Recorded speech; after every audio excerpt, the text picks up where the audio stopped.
Film की शुरुआत एक ऐसे कपल से होती है जिनकी हरकतें पहली नजर में ही शक पैदा कर देती हैं। दोनों पूरी प्लानिंग के साथ एक ग्रोसरी स्टोर में चोरी करने आए हैं।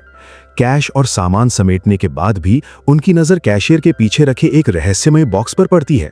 कैशियर उन्हें बार बार चेतावनी देता है कि उस बॉक्स को खोलना उनके लिए ठीक नहीं होगा, लेकिन लालच के आगे उसकी एक नहीं चलती।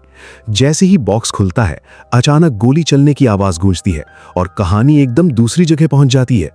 अब हम खुद को एक सुनसान और घने जंगल में पाते हैं, जहां समंथा नाम की एक लड़की कई दिनों से भूखी प्यासी भटक रही है। तभी उसे लकड़ी की एक छोटी सी झोपड़ी दिखाई देती है। अंदर जाने पर उसे खाने से भरा एक बैग मिलता है और भूख से बेहाल होने की वजह से वो बिना सोचे समझे खाना शुरू कर देती है। लेकिन तभी बाहर किसी के कदमों की आहट सुनाई देती है। डर के मारे समंथा तुरंत बिस्तर के नीचे छिप जाती है। कुछ ही पल बाद कुल्हाड़ी लिए एक आदमी झोपड़ी में दाखिल होता है।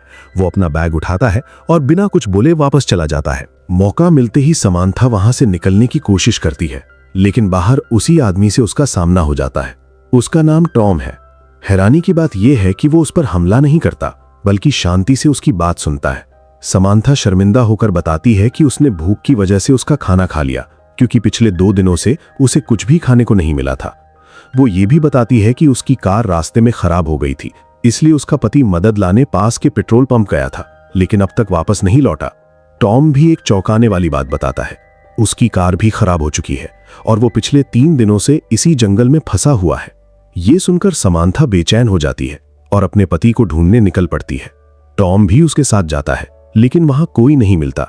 दोनों एक नोट छोड़कर वापस झोपड़ी लौट आते हैं। रात गहराते ही जंगल की ठंड असहनीय हो जाती है। टॉम उसे कार से लाया हुआ कंबल ओढ़ने के लिए कहता है। बातचीत के दौरान समंथा बताती है कि वो प्रेग्नेंट है, इसलिए उसके पति ने उसे वहीं रुकने को कहा था। ये सुनकर टॉम अपना बिस्तर उसे दे देता है और खुद जमीन पर सोने का फैसला करता है। सोने से पहले वो पास की झील से लाया हुआ पानी भी उसे पीने के लिए देता है। अगली सुबह टॉम जब पानी लेने उसी जगह पहुंचता है तो वहां झील का नामो निशान तक नहीं होता, मानो वो कभी थी ही नहीं। इस रहस्य का जवाब किसी के पास नहीं था। रात में समंथा एक डरावने सपने से जागती है। बाहर निकलते ही उसे एक सफेद बालों वाली लड़की बेहोश मिलती है, जिसे वो तुरंत झोपड़ी के अंदर ले आती है। उधर टॉम अपनी खराब कार से थोड़ा ईंधन निकाल रहा होता है ताकि समंथा की कार चालू की जा सके। तभी जंगल में 2 गोलियों की आवाज गूंजती है। वो घबराकर वापस झोपड़ी लौटता है, जहां नई लड़की होश में आ चुकी होती है। वो वही जोड़ी है जिसने शुरुआत में ग्रोसरी स्टोर लूटा था। पहले तो उसे समंथा पर शक होता है, लेकिन पूरी बात सुनने के बाद वो मान जाती है कि सब इसी रहस्यमयी जंगल में फंसे हुए हैं। जोड़ी बताती है कि उसका अपने बॉयफ्रेंड से झगड़ा हो गया था, इसलिए वो उसे छोड़कर चला गया। मजबूरी में टॉम उसे भी अपने साथ रहने देता है। अगले दिन टॉम एक चौंकाने वाली बात समझता है। वो जितनी दूर जाने की कोशिश करता है, हर बार घूमकर उसी झोपड़ी के पास लौट आता है। अब तीनों को एहसास हो जाता है कि ये जंगल किसी सामान्य जगह जैसा नहीं है। सबसे हैरानी की बात यह थी कि तीनों अलग अलग राज्यों से आए थे, फिर भी एक ही जगह फंस गए। उस रात तीनों को अजीब सपने आते हैं। सुबह वे फिर निकल पड़ते हैं। रास्ते में समंथा अपने अनाथ बचपन की कहानी सुनाती है।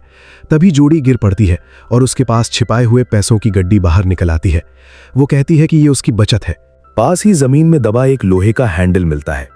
टॉम उसे खोलता है तो नीचे एक पुराना जर्मन बंकर निकलता है, जिसमें हथियार और नाजी सेना के निशान वाले कैन फूड रखे होते हैं।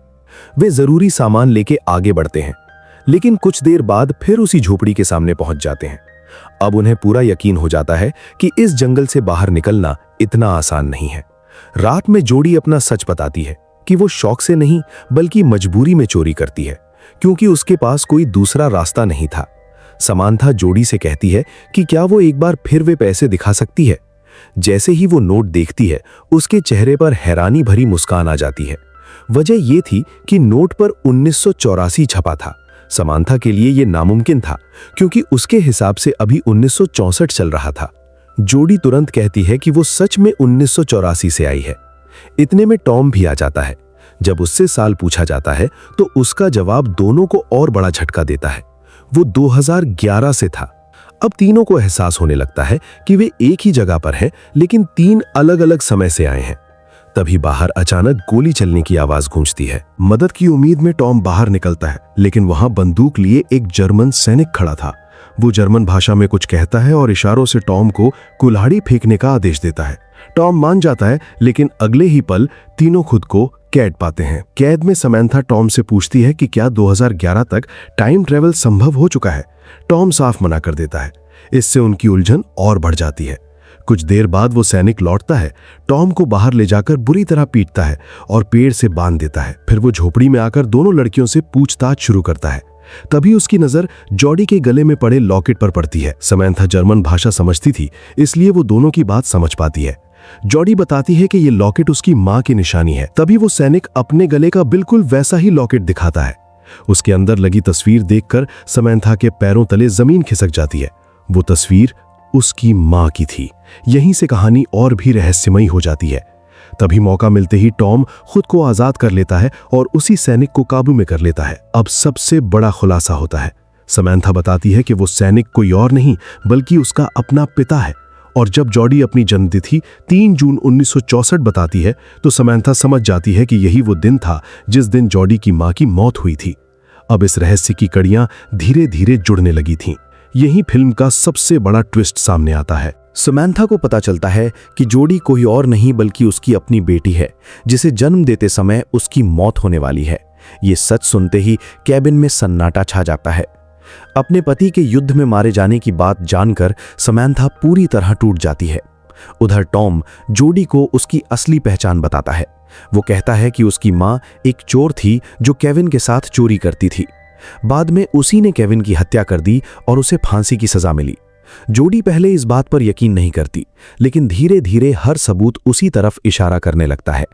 कुछ देर बाद मां और बेटी पहली बार खुलकर बात करती हैं। समैंथा को खुशी थी कि उसकी बेटी जिंदा रही, लेकिन जॉडी बताती है कि उसका बचपन बेहद दर्दनाक था।